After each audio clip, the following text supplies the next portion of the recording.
नमस्कार दोस्तों, आपका हमारे चैनल पर स्वागत है। जैसा कि आपको पता है कि डीएलएड फर्स्ट सेमेस्टर में आपकी 1 महीने की इंटर्नशिप होती है, जिसमें आपको आपके विकास खंड के अंतर्गत एक विद्यालय आवंटित किया जाता है और इस आवंटित विद्यालय में आपको एक छात्र अध्यापक के रूप में कार्य करना पड़ता है। अच्छा, आपको महाविद्यालय से एक टीचिंग लेटर मिलता है जिसमें 10 टॉपिक दिए रहते हैं। उन टॉपिक पर हमें एक फ़ाइल बनानी होती है। इस वीडियो के अंतर्गत हम आपको वो फ़ाइल बनाना बताएंगे तथा किस प्रकार से हमने अपनी फ़ाइल बनाई है वो भी आपको शेयर करेंगे। ये जो सामने आप स्क्रीन पर देख रहे हैं ये हमारी फ़ाइल का कवर है और ये हमारी फ़ाइल का पहला पेज है। इसमें हम सबसे ऊपर अपने महाविद्यालय का, जहाँ से आप डीएलएड कर रहे हैं वहाँ का नाम डालते हैं। जैसे कि मैं दीपचंद चौधरी महाविद्यालय ललितपुर से डीएलएड कर रहा हूँ और यहाँ पे प्रशिक्षु या छात्राध्यापक अपनी फ़ोटो लगा सकते हैं। आप प्रशिक्षु भी लिख सकते हैं, छात्राध्यापक भी लिख सकते हैं। जो आपको विद्यालय आवंटित किया गया है वो विद्यालय का नाम, प्रशिक्षु अपना नाम लिख सकते हैं, विकासखंड, जिला वगैरह ये लिख सकते हैं आप। और अगर आप चाहो तो अपने जो आपको प्राथमिक विद्यालय आवंटित किया गया था उसका फ़ोटो भी आप लगा सकते हैं। साथ में ही आप दूसरे पेज पर प्रधानाध्यापक जो आपके विद्यालय के होंगे उनकी फ़ोटो भी लगा सकते हैं इस प्रकार से। फिर हम उस पर लिखते हैं पृष्ठभूमि, लिखते हैं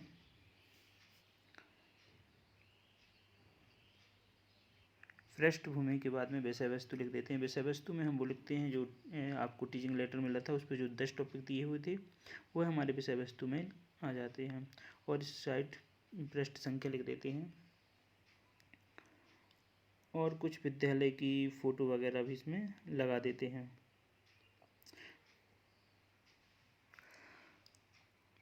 विद्यालय का सामान्य परिचय लिखते हैं कि मतलब क्या आपकी स्थिति है, विद्यालय की कौन सा मतलब ग्राम पड़ता है, पोस्ट क्या लगता है विद्यालय के मतलब, और ब्लॉक क्या है, जिला क्या है, और जो जहाँ से आप डीएलएड या वीटीसी कर रहे हैं वहाँ से कितनी दूरी है इस विद्यालय की। जैसे हमारे विद्यालय महाविद्यालय से 50 किलोमीटर की दूरी थी।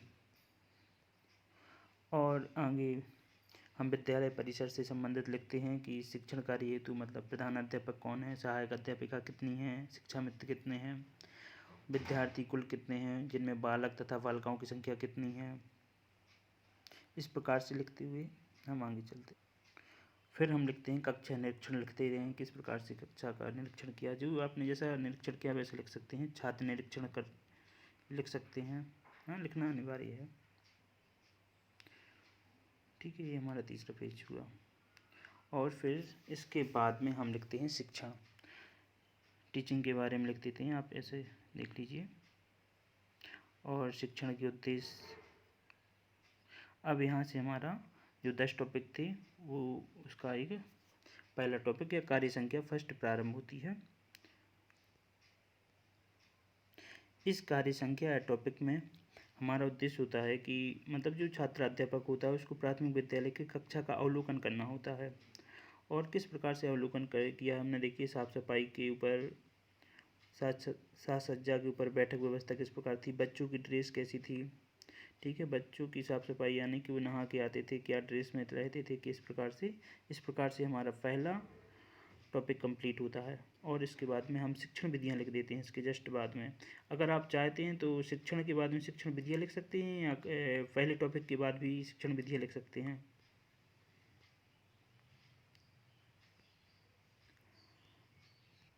ये हमारा टीचिंग लेटर का दूसरा टॉपिक है या कार्य संख्या 2 भी बोल सकते हैं। इसमें हमें बच्चों का जो पूर्व ज्ञान होता है उनकी जानकारी इकट्ठी या एकत्रित करनी पड़ती है। ठीक है, जैसे कक्षा 1 के बच्चों का पूर्व ज्ञान देखा, कक्षा 2 के बच्चों का पूर्व ज्ञान परीक्षण किया, कक्षा 3 के बच्चों का पूर्व ज्ञान अवलोकन किया, और इस प्रकार से कक्षा 5, 4 और 5 के बच्चों का भी कर लेते हैं। ठीक है, और ये हमारी टीचिंग लेटर का तीसरा टॉपिक या कार्य संख्या 3 भी कह सकते हैं इसे हम। इसमें हमें टीचिंग लर्निंग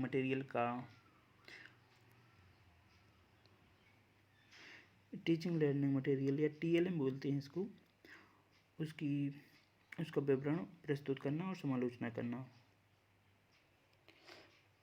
टीएलएम के प्रयोग से उनकी शिक्षण के प्रति बच्चों की रुचि बढ़ती है और बच्चों को नज़दीक से देखने का अवसर भी मिल जाता है और मतलब किस प्रकार की रुचि रखते हैं सब देखने।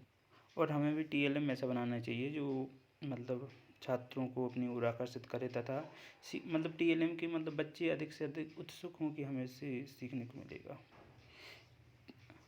TLM हम श्याम पट्ट पे बना सकते हैं, चार्ट पर, पोस्टर पर, खिलौने या वस्तु यानी विभिन्न प्रकार से बना सकते हैं। ठीक है, मैंने भी एक TLM बनाया था जो देखो आप इस समूह में बच्चे देख रहे हैं उसको।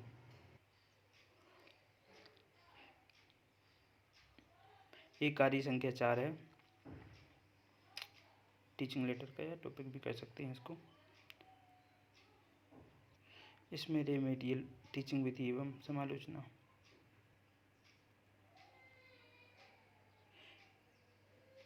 उसी का ये सेकंड पेज है और थर्ड पेज।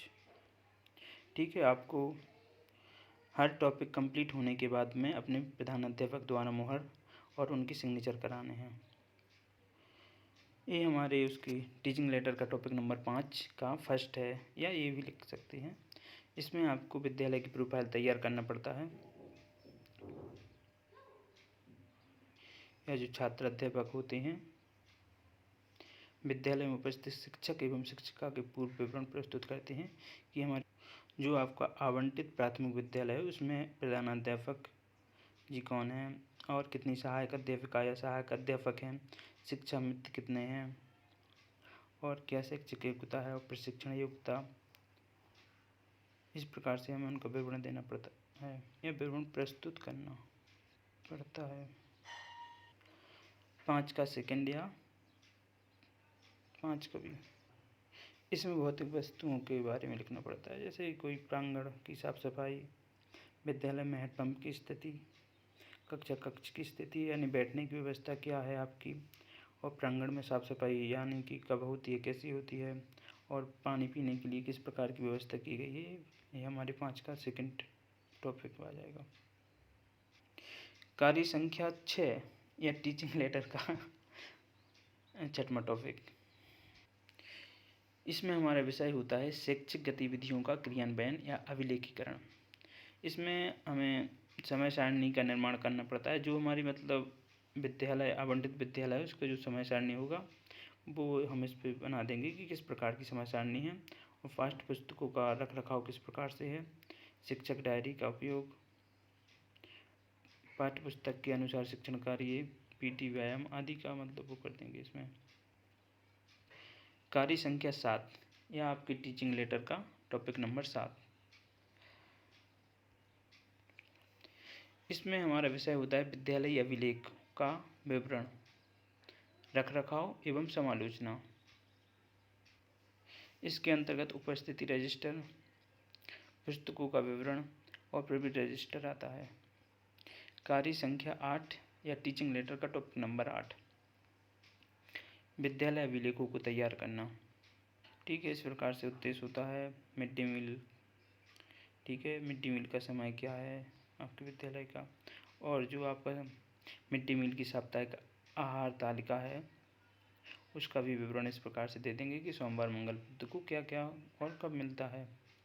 और ये छात्र छात्रा उपस्थिति रजिस्टर, चाहो तो आप यहाँ पे कुछ छात्र छात्राओं के नाम भी लिख सकते हैं और उनकी उपस्थिति भी दर्शा सकते हैं। कार्य संख्या 9 या टीचिंग लेटर का टॉपिक नंबर 9।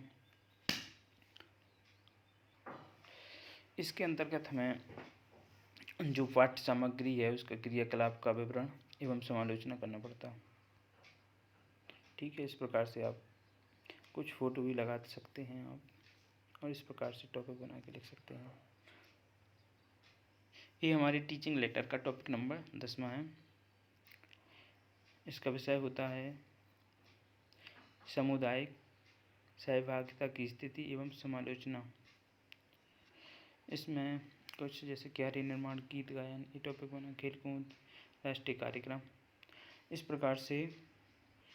प्रकार से हमारे टीचिंग लेटर के 10 टॉपिक कंप्लीट होते हैं। आगे हम आपको दैनंदिनी भी शेयर करेंगे इसी YouTube चैनल पर। धन्यवाद।